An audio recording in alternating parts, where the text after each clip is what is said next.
Maayong hapon, kini ang Sugbo News Live.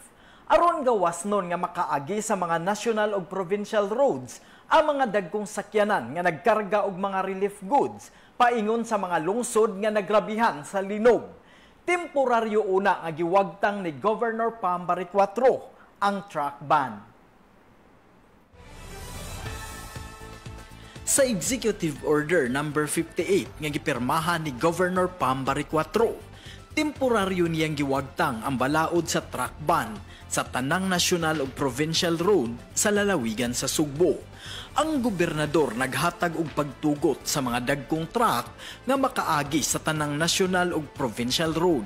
Gihatagan og kahigayunan nga makabiyahi ug makaagi ang dagkong truck nga nagkarga og relief goods, construction materials, basic commodities ug ubang essential cargo padung sa mga lugar nga grabing naapektuhan sa 6.9 magnitude nga linog.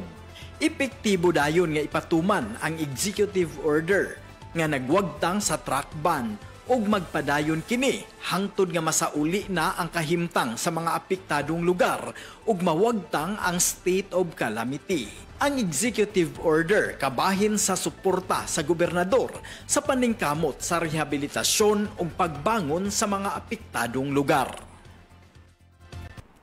Sa uban pang balita, aron makasalbar og kinabuhi kung adunay emergency, Governor Pambari 4 nagdasig sa publiko sa pag-donate og dugo sa gipahigayon nga blood donation drive sa Vicente Soto Memorial Medical Center.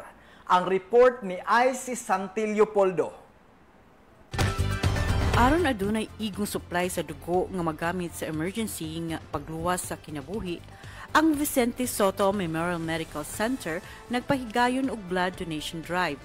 Sa unang adlaw pa lang sa blood donation drive kagahapon, adunay kapin sa 770 ka individual ang nagdonate sa ilang dugo.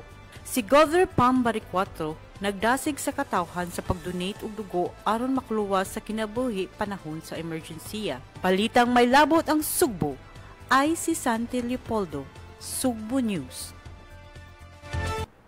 Sugboanon manginlabot kita ug magpakabana tungod kay ato ang Sugbo. At langi ang mga balita may labot ang Sugbo dinhi lang sa Sugbo News page. Ako si Monching Auxtero. Maayong udto.